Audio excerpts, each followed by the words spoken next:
Hi, thanks for joining me. Today I am going to be going over problem 3, part 1 from the second week of the Summer Invariants Maths competition.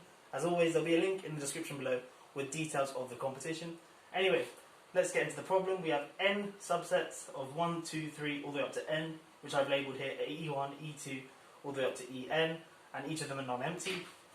Now we also have the property that if we have these sets A, B, which are subsets of 1 through n, which are non-empty, and A and B are disjoint, i.e. their intersection is the empty set, then the union of I, a member of A, EI, is never equal to the union of J, a member of B, EJ. Okay, prove that the union of the EIs is equal to 1 through n. So I guess the most difficult part of understanding this problem is this middle line here, the special property. But one way you can think about it is we have these sets E1, E2, E3, all the way up to En, and no matter how you take two disjoint collections of these sets, provided these collections are non-empty, their unions will never be the same.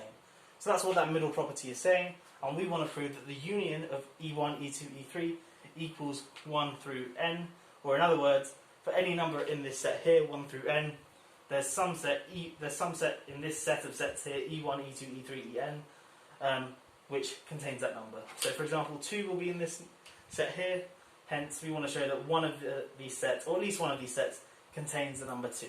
Anyway, if you want to have a go at the problem now, pause the video and get stuck in, and I'm going to get stuck into a solution. Okay, so we're going to prove this by contradiction. So we're going to assume that there's some number in the set 1, 2, 3, all the way up to n, which is not in any of the EIs. Okay, and it doesn't matter which number we choose, the argument is still the same. So without loss of generality, suppose n is this number. So suppose n is not in EI, and that's for all of the EIs. Okay, cool. Well, now I'm going to define this vector of VI, or the set, or I'm going to define n vectors VI to be as follows. Or, sorry, I'm going to have these vectors VI. I'm going to say the teeth component of VI is equal to 1 if T is a member of EI, or 0 if T is not a member of EI. Okay, so for example, if E1 was this set here, 1, 3, n minus 1, for example, then the vector V1 is going to be a vector in R to the n minus 1, perhaps I should say that. So each of the VIs are in n minus 1 dimensions. So V1 would then be 1, because there's a 1 in the set E1. It'd be 0 in the next component, because there's no 2 in E1.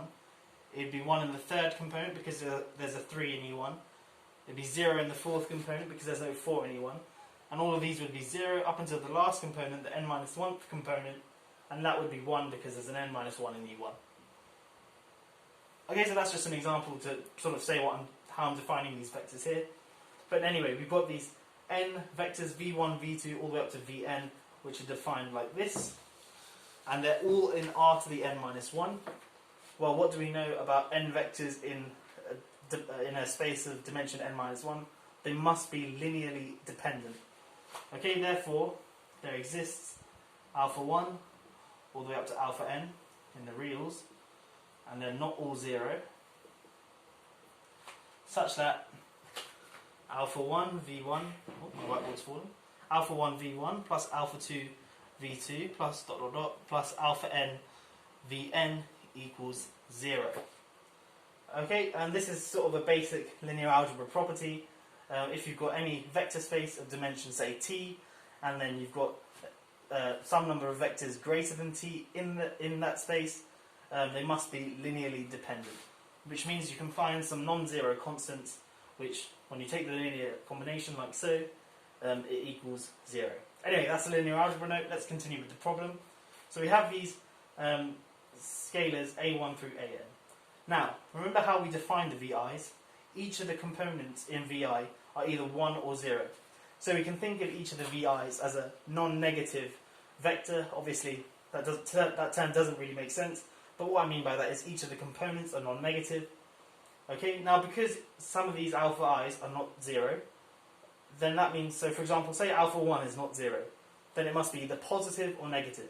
If alpha 1 is positive, then because v1 is a non-negative vector, this as a whole will be a non-negative vector, but because the right hand side equals 0, there must be at least one other vector out of these vectors here which sort of cancels it out.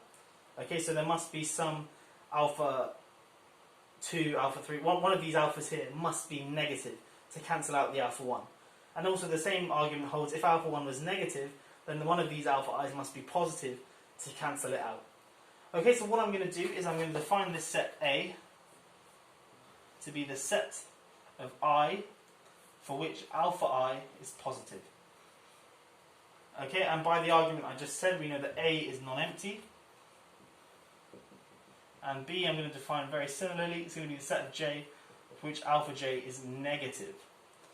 Okay, and again, A and B are non-empty by the argument I just had. If alpha 1, for example, was positive, or one of these numbers must be positive, one of these numbers must be non-zero. Without loss of generality, suppose it's alpha 1. If alpha 1 is positive, then alpha 1 is an A, so A is non-empty. And because alpha 1 is positive, one of these alpha i's here must be negative, so B would be non-empty as well, and vice versa if alpha 1 was negative. Hopefully I've explained that well. Anyway, A and B are non-empty sets, and in particular they're disjoint because of this property here. A number can't be both negative and positive. Okay, cool. Now let's look at this sum here, and let's bring all the negative alpha i's onto this side here. So I'm doing negative of a negative number. So on this side here, they're going to be positive. So on this side, I'm going to have the sum of I is an A, of alpha I vi, and that's going to equal the sum J, a member of B, of minus alpha J Vj. And notice I can ignore all the alphas, all the alpha i's when alpha I is 0, because they don't contribute to the sum. So I only need to consider when alpha I is either positive or negative. So what I've done is gone from that line to that line, but keeping all the positive ones on the left hand side and bringing all the negative ones onto the right hand side. And notice alpha j is negative when j is in B by definition, so minus alpha j will be positive. And remember, all the vi's are non-negative vectors. So the left hand side and the right hand side are equal and they're non-negative vectors. Now I'm going to write the next line down, which is our contradiction. And I'm going to show how we get to that line. Okay, so I'm going to say, therefore, this implies that the union of the elements, the I in I, VI, equals the union J in B of EJ, which is obviously a contradiction. Remember that middle line property. This contradicts that. But why can I go from there to there? Well, suppose we look at the left-hand side. Suppose T is on this left-hand side. So T is in one of the EI's where I is in A. Well, because T is in one of the EI's, let's say, I don't know, it's E1, and that's obviously provided 1 is in A. So T is in E1. Well, that means that in vector V1, the Tth component will be 1.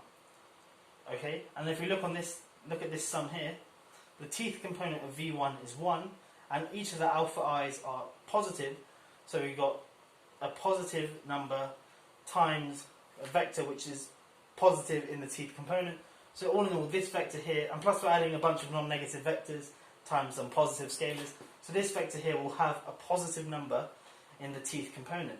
But because this equals this, that means that this vector here has a positive number in the Tth component, which means that one of the Vj's must have a positive number in the Tth component. But remember, Vj can either have 1 or 0 in each of its components. So that means one of the Vj's has a 1 in the Tth component. But remember, that corresponds to T being a member of Ej. In other words, so T would be a member of Ej, which would mean it would certainly be in the union of Ej. So we've shown that the left-hand side is a subset of the right-hand side. So let me just quickly go over what I've done. I said, let T be some element in this union. And remember, each of the EI's are subsets of 1 through n. So T will be a number between 1 and n. And if it's in this left-hand side, then it must be that one of the VI's has a non-zero element in the Tth component. And because VI is either 1 or 0 in each of its components, it must be 1 in the Tth component. That means all in all the left hand side vector has a positive number in the teeth component, because all of these vectors are non-negative. So it has a positive number in the teeth component, but because this vector here equals this vector here, this vector as a whole must have a positive number in the teeth component, which means one of the VJs must have 1 in the teeth component, and that means that T is a member of EJ, and in particular T is a member of the union. So that shows that the left hand side is a subset of the right hand side, and a very similar argument shows you that the right hand side is a subset of the left hand side. So all in all, this set equals this set, and remember I showed that A and B are non-empty, and also from here you can see that they're disjoint. So that contradicts that middle line property, and that's the proof done. Remember, it was a proof by contradiction. We supposed N wasn't an EI, and we ended up with a contradiction. I'm not sure if that was long-winded or not, but hopefully it made sense. I hope you enjoyed this video. Join me in the next one where I'll go over part 2. See you there.